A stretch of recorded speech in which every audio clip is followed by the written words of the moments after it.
On July 22nd, 2005, the Pittsburgh Penguins franchise changed forever when it won the 2005 draft lottery and the opportunity to draft top prospect Sidney Crosby.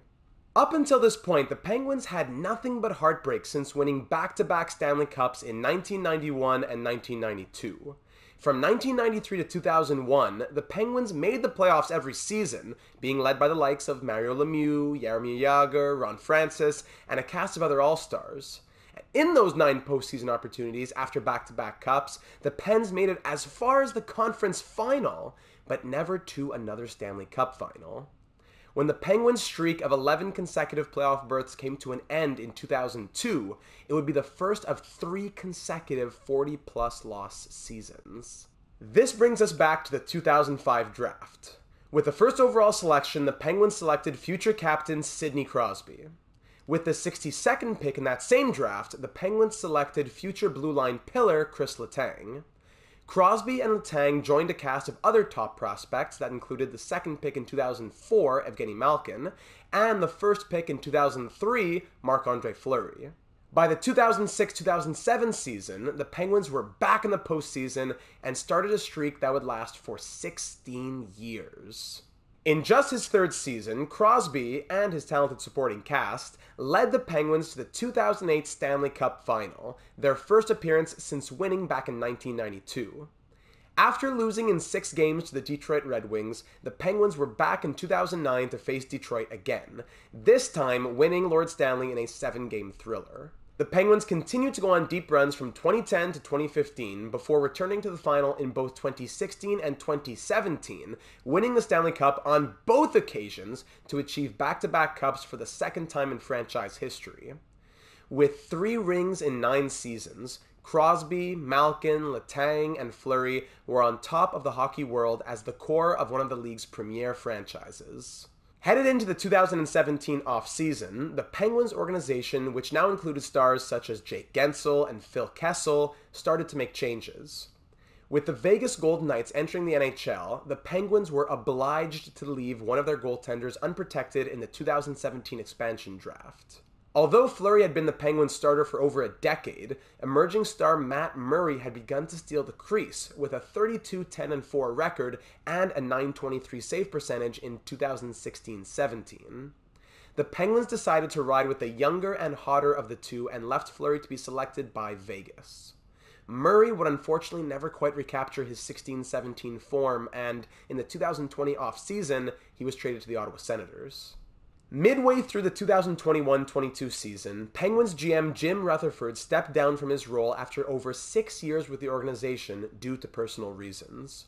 Brian Burke was hired in the newly created President of Hockey Operations role, and taking Rutherford's job was a peculiar choice: Ron Hextall. Hextall had been a pest to the Penguins for years as the oftentimes unhinged goaltender of their state rivals, the Philadelphia Flyers. The team that had most recently fired Hextall as their general manager in 2018 after he spent just 4 years in that role. At this moment in time, the Penguins were a team that were comfortable with trading picks and prospects for players that would give their core the best opportunity to have another shot at the Cup. In the 2022 offseason, however, after a 4th consecutive first-round exit, Hextall started to let loose. That offseason, Hextall would move established top-4 defenseman John Marino to the Devils for D prospect Ty Smith, followed by sending Mike Matheson to the Canadiens for an older and more expensive Jeff Petrie, who was coming off of one of the worst seasons of his career. Furthermore, Hextall signed Evgeny Malkin to a 4-year extension that will pay him $6.1 million until he is 40 years of age, and Chris Letang to a 6-year extension that will also pay him $6.1 million until he is 41 years of age.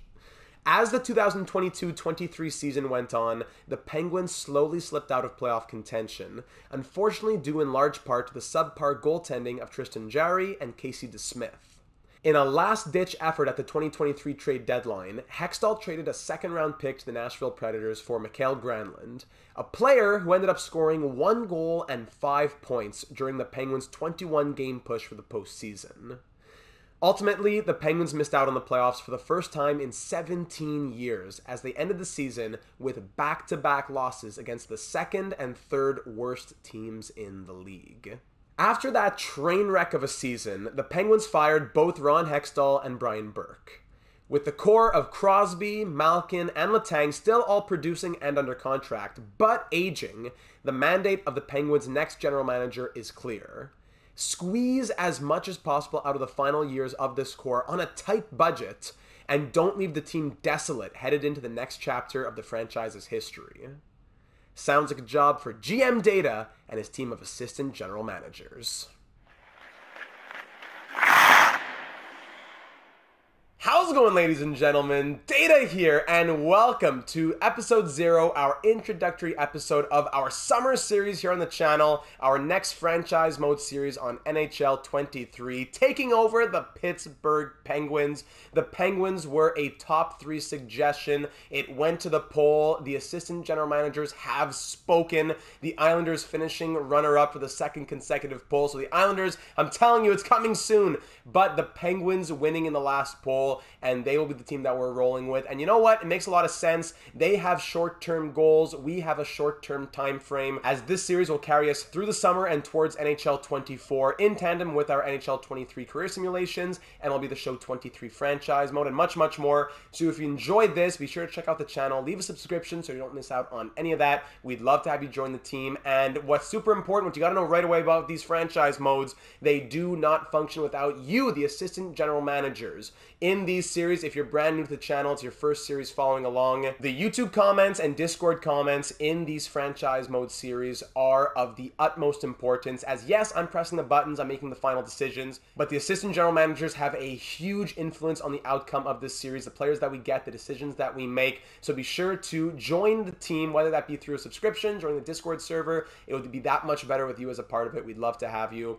And without further ado, let's start getting into the settings of this franchise mode series, as well as the overview of the team that we will be taking over. And by the way, we will be taking it over in the present day, headed into the 2023 offseason. So Tristan Jarry, Jason Zucker, all the expiring contracts, that's where we will be picking up the Pittsburgh Penguins. So first and foremost, of course, we are here with the Pittsburgh Penguins. Budget and things like that don't matter too much because I am not a fan of owner mode. I've explained all that many times in my complete guide to franchise mode and stuff like that. Again, if you're just looking for other things like guides on how to play franchise mode, all those things are here on the channel. And I've explained many times I am not a big fan of owner mode, I am not a fan of morale, and I am not a fan of fog of war. Although, in theory, good ideas. Unfortunately, too many glitches, things that just frustrate us. There's enough EA frustrations with those turned off. So, of course, salary cap is turned on. The salary caps of the entire NHL have been tweaked so that no player salaries will be reduced due to teams being over because of LTIR. That's another video that I've already put out in the past, how to make your team's salary cap compliant, so that, for example, a player that has a $10 million contract for the next 6 years, if the team is over the salary cap, that contract won't be reduced to $8.5–9 million. It will still be $10 million because of the changes that I make. So salary cap turned on, CPU trades, of course, turned on, head coach edits lines turned off, auto staff management, auto sign free agents off. So it's a pretty traditional franchise mode in terms of the settings, but I'll be getting into some of the things that we'll be doing in this series, including some of the created players who are available due to the winners of the Data 72 Fantasy Hockey League getting to have their say a little bit. When we go into the settings here, things that I like to do in my personal franchise modes, 5-minute periods whenever we go in to watch. If it's a postseason, I'll likely change it to 20. Franchise mode length, 25 years. We'll see how far we get. Difficulty on superstar. Draft pick ownership, authentic. Salary cap on. Trade difficulty set to hard. Waivers on. Everything else turned off there. Auto scouting, only for pro scouting because I do my own amateur scouting. Auto staff management turned off.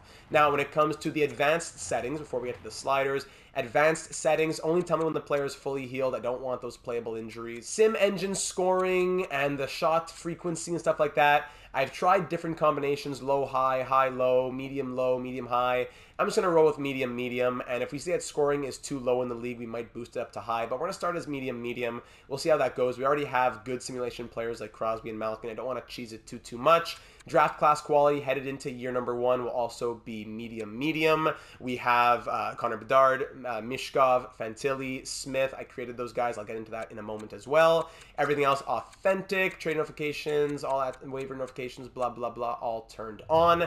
And finally, the sliders, if you're ever curious on what does Data do to start his franchise mode, not too much. Attribute effects are set to 8 on 10, and I go ahead and turn injury occurrence down to 12 on 100. Already at 12 on 100, there's enough. 50 on 100, you'll have things being changed every single day. With the hoops that EA makes you go through just to change your lines when you get 1 injury for like 3 days, injury occurrence at 12 on 100 is already ample in my opinion. If you really feel like that's not enough, you go to 15. I would never go higher than like 18 or 20 at the absolute max.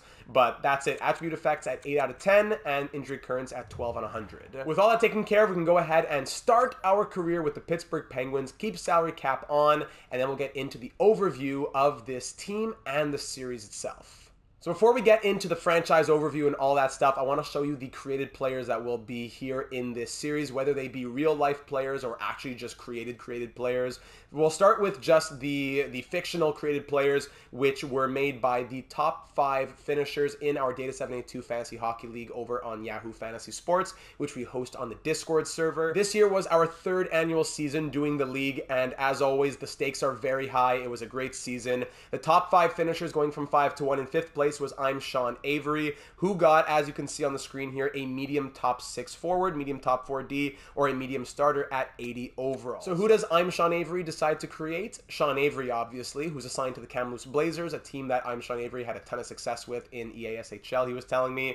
He is 80 overall, medium top 6 potential, 15 years of age. He will be in the 2025 draft class, as all the other created players will. He has some incredibly wonky attributes. It is up to the creator of the player to do whatever they like with their player. Every attribute has to be minimum 50, but it is free reign aside from that. So Sean Avery is a playmaker. 36 discipline was something I decided to keep, even though it's under 50, just because 1, it goes with Sean Avery, and 2, it doesn't really affect the actual overall of the player. So 36 discipline. Everything else, shot blocking, stick checking, that's around 50. But then 99s across the board for a lot of other attributes, as you can see. Some of these don't affect simulation too much, but 99 offensive awareness, 5-star shooting, woo! This guy is going to be a monster. Massive kudos to I'm Sean Avery as well, who created just an exact look-alike of Sean Avery for as well as you can do in the EA system with the heads and the hairstyles that they give. Pretty spot on. So Sean Avery finishing 5th. Finishing in 4th place was Mr. Brian Michalak, getting the same attribute player, but with an 81 overall status. And he decided to create Milan Michalak Jr., an 81 overall, medium top 6 playmaker. He pretty much gave me free reign to do whatever I wanted with the attributes. Milan Michalak was more of a two-way playmaker. I decided to make Milan Michalak Jr. just more of a playmaker himself, 87 passing, solid enough shooting. Milan Michalak had some good seasons out there in his career. I assigned Milan Michalak Jr. to the same Extraliga team that Michalak played for, and I think well-rounded attributes that gives him 4-star skating, solid enough two-way ability as well. So 81 overall, medium top 6. I also forgot the X factors, tape to tape and magnetic here for Milan Michalak Jr. for 4th place. Now, in 3rd place, it was a 20-team league. I finished in 3rd. You know what? Not too shabby. I'll take it. So I get to choose a high top 6 forward, high top 4D, or high starter with 82 overall status. And I decided to create one of the greatest heroes in Starfleet history, Miles O'Brien. 82 overall, high starter with lovely attributes, of course, the contortionist zone ability, butterfly effect, and dialed-in superstar abilities. He has the same height and weight as Cole Meany, the actor who played Miles O'Brien on Star Trek Next Generation and Deep Space Nine. I assigned him to the St. John's Sea Dogs because I believe St. John's has the highest Irish population in North America. Also gave him number 28 for his 28 years of service with Starfleet at the end of Star Trek Deep Space Nine. So Miles O'Brien, if you know, you know, and you know here on the channel we love Star Trek, so Miles O'Brien, my created player, with my 3rd place finish. Now finishing in 2nd place was Red Boy, who gets a medium elite 82 overall player. And he decided to create Tiny Stolars Jr. Tiny Stolars has a ton of lore on our Discord server. He was a generated EA player, and he became a legend in, I think, like multiple franchise modes now, right? Of course, in the original one, he had his best stats, but he's been recreated a few times. And now, the first time that he enters a data series, 82 overall, medium elite, 5'7" offensive defenseman. Red Boy definitely playing with the attributes. 5-star skating, shooting, senses, physical. 50 hand-eye, 50 face-offs, 70 defensive awareness, a few 90s and 95s in there, and everything else can be 99. Incredible how the attributes can manipulate the overall in EA. Elite Edge's zone ability, Send It, Tape to Tape, and Thunderclap as the superstar abilities. So Tiny Stolars, 82 overall offensive defenseman. I'm sure he'll be winning many Norris trophies in our series. And the first overall selection went to Pat, who won the league. He gets a medium franchise, 83 overall player. And he decided to create Tiny Stolars' teammate on the Calgary Hitmen, Charlie Ray Jamson. The Jam is just off the chain, the Discord server. Everyone's loving the Jam. And Charlie Ray Jamson is ready to be a new icon in Data 782 lore. 83 overall, medium franchise. He'll likely be the first overall pick in the 2025 draft. 6'9" defensive defenseman with crazy offensive attributes. Pat basically wants to see if a defensive defenseman can go goal per game or point per game with wheels as the zone ability. Heat Seeker, Quick Pick, Shutdown, and Truculence as the superstar abilities. Again, playing with those attributes, 99 on the offensive awareness, but 70 on the defensive awareness. We'll see how that works out for Charlie Ray Jamson, the 6'9" defensive defenseman, and he's a real looker as well. Let's check him out. Oh my goodness, with the Jofa, the handlebar mustache, just doing some crazy stuff as a 15-year-old. Now, aside from that, we have all the same created players as we did in our last series with the San Jose Sharks, but I did make some changes now that we're a year from where we were previously. Adam Fantilli used to be a 76. I have him at a 79 now. So Fantilli, high elite, he'll be in the 2023 draft. Cutter Gauthier with the Flyers, Chaz Lucius on Winnipeg, Daniil Yurov with Minnesota, Basically, any prospect who's a first-round pick who's not in the game. I know there's so many other prospects. There are literally hundreds of other prospects that could be created, but it is an incredible amount of work, and I don't want to be biased where, okay, I'm a Canadiens fan, so I'm going to create Lane Hudson, but not other prospects and other teams. So I decided to just go with the biggest names: Frank Nazar, Isaac Howard, Jimmy Snuggerud, Logan Cooley, Mishkov, also created for the 2023 draft. A bit of a lower overall since he'll be a bit further from making it to the NHL. He has high elite potential as well. Rucker McGroarty to Winnipeg, and of course also Will Smith in the 2023 class. Will Smith with medium elite potential. So here we are now back with the Penguins, and I have one last thing to show you before we look at the entire franchise overview. This was not something that I was really considering, but many voices in the Discord server were saying they wanted this to happen. We discussed it, we came to a happy medium. We found a way to bring in realism, but also have a little bit of fun. And joining us in 2023-24, at the age of 51, will be Jaromir Jagr, coming over from HC Kladno in the Czech Republic. Jagr making his return to the NHL. That will be a great part of our series. He's only going to be here for one season. Now, he's 51 years of age. He's a 79 overall. We decided to bring him down to a 77 to make it a bit more realistic.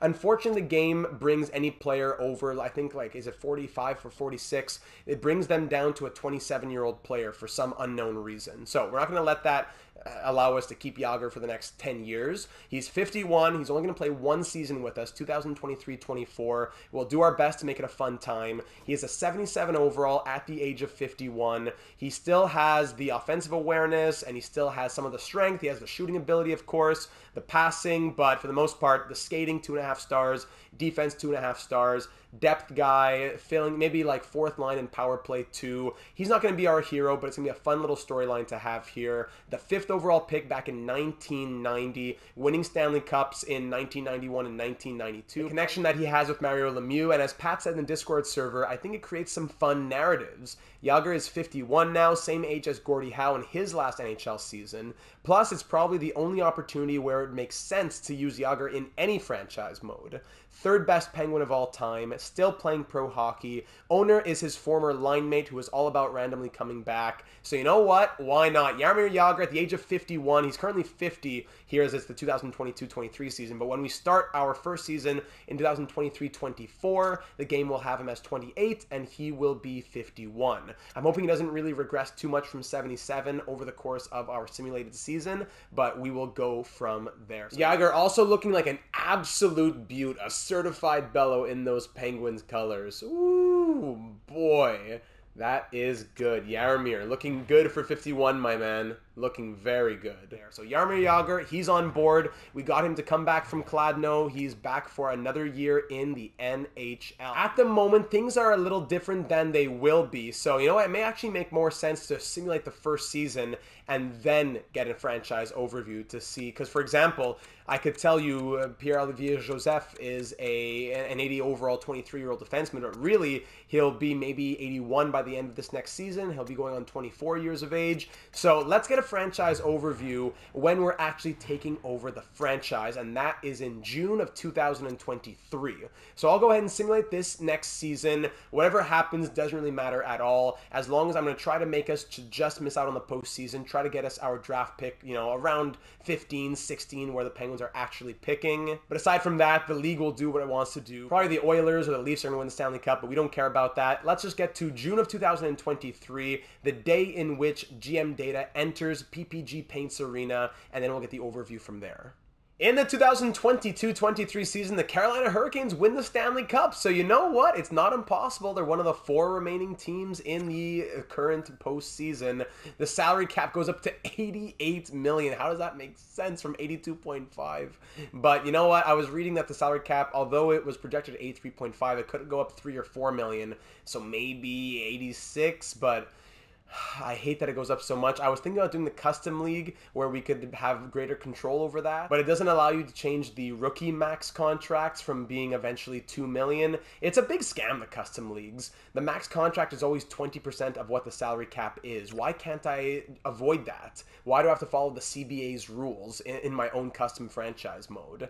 So Chicago finished last in the league, but they lose the draft lottery. In this world, Connor Bedard looks like he'll be going to St. Louis. I'll see if I can play around with it a little bit, but it goes St. Louis, Philadelphia, Chicago, San Jose still at 4, Columbus, Detroit, Montreal from Florida. So again, it's a different reality here in the Dataverse, but I'll do my best to try to get the top 5 kind of closer to what it is. I might have to trade picks later on and then trade back for those picks. It's a big process, but I'll try my best to do it. Retirements in 2023, we'll see those as well as we get to the actual offseason in just a moment here.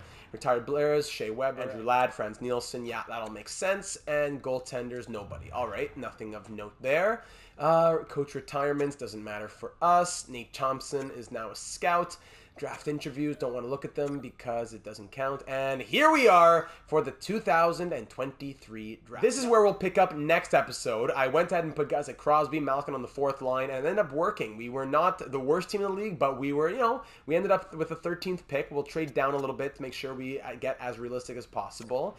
In the actual postseason, I wonder if the Final Four was anything like reality. A little bit. Dallas made it. Stanley Cup final ended up being Carolina versus Edmonton, and they swept out the Oilers. Of course, I said Oilers and Leafs would be up there, and they were. So the Hurricanes win the 2023 Cup. Doesn't really matter to look at awards or points because they don't mean anything. When we do our final wrap-up in 25, 30 episodes or whatever, we won't include this season. We will include the actual 2022-23 season. And now we can go ahead and get started looking at coming into the job on June 23rd, 2023. What is the organization looking like, and how are we going to deal with it? So we have a little more cap space than we likely would. We could try and handicap ourselves and say that the actual salary cap is maybe 85 million instead of 88. So keep that in mind when you add your suggestions in the comments. So Sidney Crosby, 93 overall, 35 years of age. He's making 8.7 million for 2 more years after this one that was just passed, 2023-24 and 2024-25. Looking at the forwards first,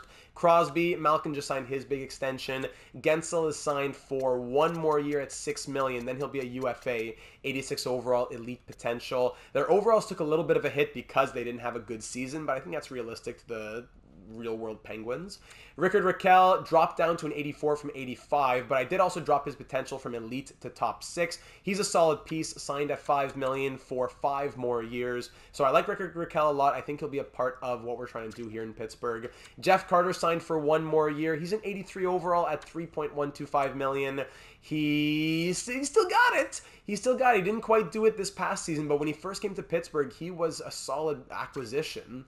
He's out there. Brian Rust down to an 83 overall. He didn't have the greatest season in the real world either. He had top 9 potential. I bumped him up to top 6. How does Brian Rust have top 9, but like Alex Nylander has top 6? So Rust has top 6. He signed at $5.125 million for 5 more years as well. He is a good top 6 piece for us. Jason Zucker, he is an expiring UFA coming off of a $5.5 million deal at an 83 overall. Mikael Granlund is signed to a $5 million contract for just this next season, correct? No, 2 more years. Yikes. Nick Bonino, who was another trade deadline acquisition, he is an expiring UFA. Danton Heinen, expiring UFA. Josh Archibald, expiring UFA. Ryan Poehling, expiring RFA, came in the Mike Matheson trade from the Montreal Canadiens. And that's it for in the main roster. In the system, if we look here, Samuel Poulin has grown to a 78. And there's guys like Kajula, Hollander, Jaromir Jagr. What does he want? Does he want a regular? Yeah, he wants a regular contract. Thank goodness. He's still a 77 as well. Also in the system, we have Alexander Nylander, who is a former 8th overall pick of the Buffalo Sabres. He was traded to Chicago. Chicago traded him to us in the Sam Lafferty trade. He has top 6 potential. He's 25, 76. I don't think he'll ever actually get to like a mid-80 overall at this point, but he showed some flashes when he played in the NHL this season, and I'd like to try and get him maybe playing even top 6 minutes. I think he has the attributes to get it done. 89 deking, decent shot power. Maybe I'm trying to speak it into existence, but I'd love to see Alex Nylander becoming an NHL regular, even if he's just a 3rd, 4th liner in this series. He signed to his real-life extension 1 year at .775 before he becomes an RFA in 2024-25. Puustinen, no one really else with much potential out here in the Penguins system, unfortunately. That's just looking at the forwards, though. Back to the main roster and looking at defense now. When you look at defense, of course, Chris Letang is the pillar. He signed at $6.1 million for 5 more years after this one. He'll get to 41 years of age. Jeff Petrie at an 84. He signed at 35 years of age. Signed at $6.25 million for 2 more years. Brian Dumoulin, expiring UFA. There's $4.1 million off the books. That hurts us defense-wise. Marcus Pettersson, he's making $4.025 at 83 years of age for 2 more years. Excuse me, 83 overall, 27 years of age. Dmitry Kulikov, expiring UFA. Jan Ruda, $2.75 million for the next 2 seasons. And P.O. Joseph, Pierre-Olivier Joseph, signed for 1 year at .825. So the top 4 next season could be 1, 2, 3, 4, 5, 6, the top 6, excuse me, if we bring in Ty Smith, who was acquired in the John Marino deal. He's an expiring RFA with low top 4 D potential, 79 overall for the young 2-way D, former first-round pick of the Devils. That could be the defense right there. We can let Kulikov and Dumoulin walk. That could be the defense right there. In the system, not much else going on. Friedman, Ruido, Di Liberatore, Xavier Ouellet. Owen Pickering is in the system, probably the best prospect in the Penguins system. Medium top 4D, 69 overall, first round pick in 2022. He was a big piece in our Sharks franchise mode. So funny, a guy like Oscar Lindblom was our carryover from the Flyers series to the Sharks series. Now our carryover from the Sharks series to the Penguins series is Owen Pickering, as well as, I'm going to spoil it a little bit, as well as Philip Lindbergh, who was a franchise icon with the Sharks. If you know, you know. If you haven't checked out the Sharks series, Philip Lindbergh was a franchise legend. He has a statue in front of the Shark Tank. He's a 74 overall, medium backup potential, but hopefully he becomes a piece for us here with the Penguins. So there is the defense, in the NHL and the AHL. Goaltending, Tristan Jarry, expiring UFA. He's at an 88 overall. He wants 7x7 on his contract. Yeah, we have a lot of extension dollars, but I don't know. I think the feeling in Pittsburgh is after the season that Tristan Jarry just had, we're going to let him walk, and either free agency or a goaltender through trade, maybe like a John Gibson could be the option. Our backup moving forward is Casey DeSmith, who's an 82 overall, signed at $1.8 million for just one more season. In the system, also one of the Penguins' best prospects, Joel Blomqvist, medium starter potential, 21 years of age, 77 overall, second round pick in 2020. He could be pushing for the NHL sooner rather than later. And Taylor Gauthier also here along with Philip Lindbergh. He has medium backup potential, 22 years of age, 72 overall, undrafted. So Blomqvist, Lindbergh, and Gauthier are the future potential pieces between the pipes. Dustin Tokarski expiring UFA. But I would think that a new starter is one of our first things that we have to do here on the Penguins. Unsigned players in the organization, not really anyone to write home about. And that just about does it for just the overview of the players we have on this team. Keep in mind, Jaromir Jagr as well. I did add the Born Leader X Factor, zone ability. If this guy goes out there, scores a goal, does a salute, oh man, you better believe that people are getting excited. So when we consider headed into 2023-24, who are our 18 skaters? Crosby, Malkin, Gensel, there's your first line. Raquel, Carter, Russ, or maybe Granlund, Russ, is that your second line? Carter, Zucker, Benino on your third line? Like, definitely there's already some spots that we'd have to be filling. 1, 2, 3, 4, 5, 6, 7, 8, 9, 10, 11, 12 right there. Minus all the UFAs potentially. Zucker, Benino, Heinen, Archibald, I don't know about Paling. Throw Jagr in there. There's still quite a hole to be filled in the bottom 6. Jason Zucker, it would be great to bring him back. He wants $5.675. We have $18.933 million, maybe minus like $5 million if we want to make it a bit of a bigger challenge in 2023-24. Again, let me know in the comments. I think that would make the most sense to try and limit ourselves to something between 83.5 and like max 86 million. So Jason Zucker is an option. Nick Benino, he's great, but 1.5, regressing, 35 years of age, I'm not sure. Heinen, Archibald, Paling, we'll see about them. In the system, no one really crazy. On defense, we already looked at our potential top 6. Does that mean that Dumoulin, who's been a lifelong Penguin, is he walking? He wants 3 years at 4.4. He is 31 years of age, second round pick of the Hurricanes back in 2009. He has been with us. I say a lifelong Penguin. His entire NHL career has been with the Penguins, joining us in the NHL back in 2013-14. He's been a great piece for the Penguins ever since. He has the Stanley Cup rings. Dmitry Kulikov, he would want 2 years at 2.1. So, I don't know. And Ty Smith, what is he wanting? 2 years at 1.425 to keep him as an RFA. Or we could go a bit longer term. Don't want to cheese it with an 8-year, $1.9 million type of thing. But we could go 3 years to max his RFA eligibility. So there's the franchise overview. A few things we have to consider in terms of who we're re-signing.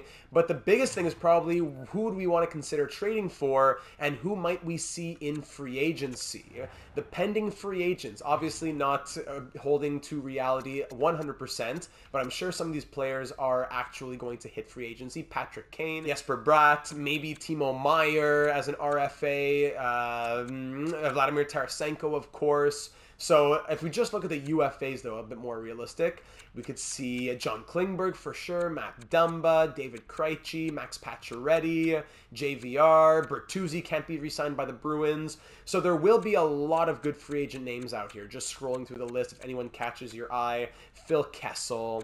If there is one name that we thought really would be the one to go after in terms of maybe like a third line guy, these are all the potential UFAs headed into this draft class. And we could also look at potential goaltenders. Leading the class is Freddie Anderson. He needs a new deal in Carolina, 89 overall. Aside from him, there's Varlamov, Ranta, Talbot, Reimer, Craig Anderson at 42 years of age, Korpisalo, Aiden Hill, Jonathan Quick. Or we could go the trade route where we look to acquire a player that has been rumored to the Penguins for a little while now, and that is John Gibson. 87 overall, 29 years of age, signed at a deal paying him $6.4 million for 4 more seasons. I could see a trade for John Gibson. Now, what would we trade back? We'd have to be bringing in quite a bit of money, so that would tighten up what we'd be allowed to do in our top 9 and our bottom 6. That would be something to consider. That's where the assistant general managers will leave their thoughts headed into our first episode after this introductory episode. Last few things to touch upon: our coaching staff at the moment. Our head coach is this guy, Jelena. Let's see this. What's his name? Raphael Jelena. 52 overall, A coach, so I'm happy to keep him on board. He has a 60% team fit at the moment. That'll change next year, but I think I'd be happy with keeping Raphael Jelena. His staff has a few interesting names. Okay. We can also always look at seeing who's better in staff free agency on July 1st. I'll hire better scouts, of course. I'll do all my usual scouting thing. If you want to know more about my scouting process, I have a guide for that as well. But just to say, on July 1st, I'll be looking into the coaching staff and scouting staff a bit more. Lastly, headed into the 2023 draft, we hold the 14th overall selection, and we don't really know anything. I think that makes sense. We're coming in blind. We didn't do our own scouting. GM Data is cleaning house. We're going to have to take some guesses on some players, or maybe even just trade picks if we don't want to use too much. It's unfortunate that we don't really know anything aside from central scouting ranks. Connor Bedard, Fantilli, Mishkov, Leo Carlson, Will Smith, Zach Benson, they're all out here at pick number 14. Thankfully, we could go for a real player like Andrew Crystal, maybe even Cam Allen. Maybe I doubt Dvorsky is still up there. Pelika, this is, I believe, yeah, Axel Sandin Pelika, who could be the top-ranked defenseman in this class. That could be someone that we look at. I would not be opposed to getting a player like Pelika or Crystal, maybe even Cam Allen. Those three are interesting to me. After that, Connor Levis is real, Ethan Gauthier is real, Callum Ritchie is real, but I don't think their potentials are anything too wild. Brendan Yeager. Sadly, when we get into our second, third pick, stuff like that, we really don't know anything. But does that really matter? We could say, let's just use our top pick, maybe our first 2 picks in this draft, and trade everything else in a John Gibson deal, or whatever other deal we want to do. We know, as I said in the beginning of this video, the mandate is clear. Trading picks and prospects is something that we're allowed to do. We don't want to decimate this franchise as it heads into its next chapter in a few years. We want to make sure we still have some prospects on board, like the Pickerings and the Blomqvists of the world. But our main objective is to get Crosby, Malkin, and Letang another Stanley Cup, as well as the other players on this team.